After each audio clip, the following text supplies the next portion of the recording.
నిలవేణి, ఏంటి తారక్ సార్? దేని గురించి అంత తీవ్రంగా ఆలోచిస్తున్నావు? ఆ పైడి తల్లి గురించి. పైడి తల్లి గురించా? అవును తారక్ సార్, ఇన్ని రోజులు నిశ్శబ్దంగా ఉండి నిశ్చితార్థానికి ముందే ఈ ఇంట్లో అడుగు పెట్టింది. పగతో రగిలిపోవాల్సిన పైడి తల్లి ప్రేమలు కురిపిస్తుంది. తేనెలు కురిపిస్తున్న ఆవిడ మాటల వెనక ఏదో విషయం దాగుందేమో అనిపిస్తుంది. దాని గురించి ఆలోచిస్తున్నాను తారక్ సార్. నువ్వన్న మాటల్లో నిజం లేకపోలేదు నిలవేణి. ఎందుకంటే మనం ఎదురు పడితే పాములాగా బుస కొట్టాలి. కానీ ఆత్మీయతలు, అభిమానాలు అంటూ అందంగా మాట్లాడుతుంది అంటే ఆ మాటల వెనక నిజంగా ఏదో పెద్ద ప్రణాళికే ఉండుండొచ్చు. అవును తారక్ సార్, మనం ఎంత దూషించినా తనకి ద్వేషం కలగడం లేదు. మనం ఎంత కసురుకున్నా తనలో కోపం పుట్టడం లేదు. ఇప్పుడు నిశ్శబ్దంగా ఉండి రేపు బంధువులందరూ ఉన్న సమయంలో ఈ ఇంటి పరువు తీసే విధంగా ఏం మాట్లాడుతుందో ఏమోనని అనుమానంగా ఉంది. ఆ పైడి తల్లి అలాంటిదే నిలవేణి. ఖచ్చితంగా ఏదో ప్లాన్లో ఉందనిపిస్తోంది. అయినా డోంట్ వరీ, నేనున్నాను కదా. ఆ విషయం గురించి నేను చూసుకుంటాను. సరే, దాని గురించి వదిలేద్దామని నేను అనుకుంటున్నాను. కానీ ఎందుకో మనసులో పదే పదే అదే విషయం మెదులుతోంది. ఆ పైడి తల్లిలాగే విషం కక్కేవాళ్ళు ఈ ఇంట్లో కూడా చాలా మంది ఉన్నారు. ఆ పైడి తల్లి వల్ల మనకి ఎలాంటి ఎదురు దెబ్బ తగులుతుందో మనకు తెలియదు. కానీ నీ చుట్టూ ఉన్న వాళ్ళ వల్ల మాత్రం ఖచ్చితంగా ఏదో ఒక ఎదురు దెబ్బ మాత్రం ఏదో ఒక సమయంలో తగులుతూనే ఉంటుంది. ఆ ఎదురు దెబ్బలు తగలకుండా కాస్త జాగ్రత్త పడు. అది చాలు నాకు. సరే తారక్ సార్, కానీ ఒక్క మాట చెప్పండి. ఉదయం వాళ్లతో ఏదో అన్నారు, రేపేదో చేయబోతున్నాను అని. మీరు అందరికీ కోపం వచ్చేలా ఏది చేయకండి తారక్ సార్. నిలవేణి, ఈరోజు తెలివిగా నా చేతులు కట్టేశావు, నా నోర్ని నొక్కేశావు. ఈరోజు నీ ప్రేమ నన్ను ఆపగలిగింది. కానీ ప్రతిరోజు నన్ను అలా ఆపడానికి ప్రయత్నించకు. ఎందుకంటే లావాను దాచుకున్న అగ్నిపర్వతం ఎంత ఎక్కువ కాలం ఆగితే అంత బలంగా బద్దలవుతుంది. అది అతి భయంకరమైన వినాశనానికి దారితీస్తుంది. నాలో ఉన్న కోపం, ద్వేషం కూడా అలాగే నొక్కి పెడితే ఎలాంటి విపరీతమైన పరిస్థితి ఎదురవుతుందో ఎవ్వరం ఊహించలేం. అది కాదు తారక్ సార్. నిలవేణి, మన చుట్టూ ఉండే చీడ పురుగులకి ఎప్పుడు ఏ డోస్ ఇవ్వాలో ఆ డోస్ ఇచ్చేయాలి నిలవేణి. అప్పుడే దారికొస్తారు, అప్పుడే మాట కూడా వింటారు. అందువల్ల వాళ్ళకి నేను డోస్ ఇచ్చే విషయంలో నన్ను ఆపడానికి మాత్రం ప్లీజ్ ప్రయత్నించకు. సరే, ఇవన్నీ మర్చిపో. నిశ్చితార్థానికి ఈ ఇంటి కోడలిగా నువ్వు ఏం చేయాలో వాటి మీద శ్రద్ధ పెట్టు. సరేనా?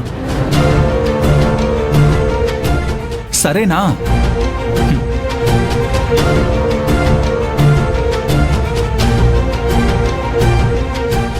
అసలు ఆ పైడి తల్లి ఎందుకు వచ్చినట్టు, ఏం చేయబోతున్నట్టు?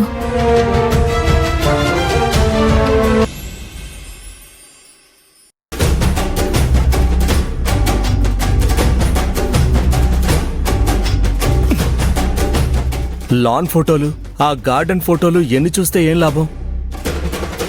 ఎంత జూమ్ చేసి చూసినా ఏం లాభం? ఒక ఫోటోలో కూడా నా రింగ్ ఎక్కడ పడిపోయిందో కనిపించట్లేదు.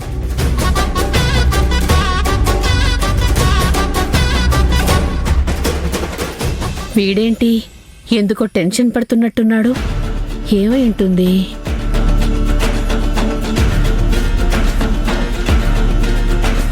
రంజిత్, ఏంట్మా? ఏమైందిరా? Are you okay? I'm absolutely okay mom. ఎందుకలా అడుగుతున్నావు? ఆ డౌట్ మీ అమ్మకే కాదురా, నాకు కూడా ఉంది. Dad, what is this? I'm all right. మీరెందుకు ఒకే ప్రశ్నని మార్చి మార్చి అడిగి నన్ను టార్చర్ చేస్తున్నారు? ఇదిగో ఎందుకే మేము ఆ ప్రశ్నని ఇన్నిసార్లు అడిగేది. ఇంత చిన్న విషయానికే నువ్వు చిరుబురులాడుతున్నావంటే ఏంటి అర్థం? యు ఆర్ నాట్ ఓకే అని అర్థం. మామ్, నేను బానే ఉన్నాను, నాకేం కాలేదు మామ్. మరైతే నిశ్చితార్థం జరుగుతుందనే సంతోషం నీలో ఎందుకు కనిపించట్లేదు? కనీసం నిమిషాతో సరదాగా 4 మాటలు మాట్లాడదామనే ఆలోచన కూడా నీకెందుకు రావడం లేదు? అసలు దీన్నేమంటారు? అవునరా, దీన్నేమంటారు? ఇది నీ ఫంక్షన్, నీ జీవితంలో జరుగుతున్న ఒక ముఖ్యమైన కార్యక్రమం. ఇలాంటి సందర్భంలో కూడా నువ్వు ఏదో కోల్పోయినట్లు, ఇదంతా ఇష్టం లేనట్లు కనిపిస్తున్నావు. ఎప్పుడు చూసినా ఏదో లోకంలో ఉంటున్నావు, ఎక్కడో చూస్తూ ఆలోచిస్తున్నావు. డాడ్, నేను ఈ లోకంలోనే ఉన్నాను, ఈ లోకంలోనే ఆలోచిస్తున్నాను. ఓకేనా? What happened mom? చేతికి ఉండాల్సిన ప్లాటినం రింగ్ ఏమైందిరా?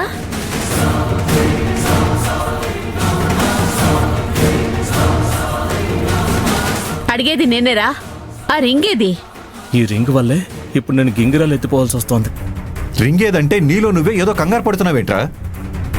అంటే ఆ ఉంగరం అసలు అదేమైందంటే అది అంత సాగదీస్తున్నావేంట్రా? అంటే అమ్మ అది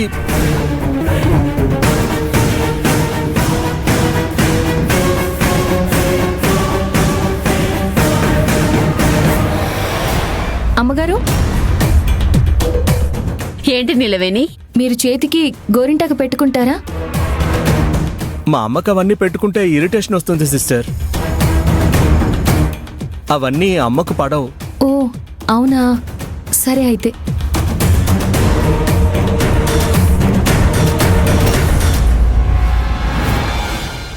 ఏంటి? గోరింటాకు నాకు ఇరిటేషనా? అలా ఎందుకు చెప్పావురా? తనని మనతో చూస్తే అత్త ఫీల్ అవుతుంది మామ్, అందుకే అలా చెప్పాల్సి వచ్చింది. సరే, ఇంతకీ నీ ఉంగరం ఏమైందిరా? ఏం లేదు మామ్, రేపు నిశ్చార్థంలో నిమిష ఉంగరం పెట్టాల్సింది ఈ వేలికే కదా, అందుకే ఆల్రెడీ ఉన్న ఉంగరం తీసి పక్కన పెట్టాను. అది కాక ఈ వేలికి స్వెట్ వస్తోంది మామ్. ఓ అవునా, సరే అయితే నువ్వు పెట్టుకోకపోతే ఆ రింగ్ మీ డాడీకైనా ఇచ్చేసే. అసలే సెంటిమెంట్ రింగ్. అక్కడ ఎక్కడ పెట్టి మర్చిపోతే పోతుందిరా. సరే మామ్, అలాగే నేను తర్వాత ఇస్తానులే.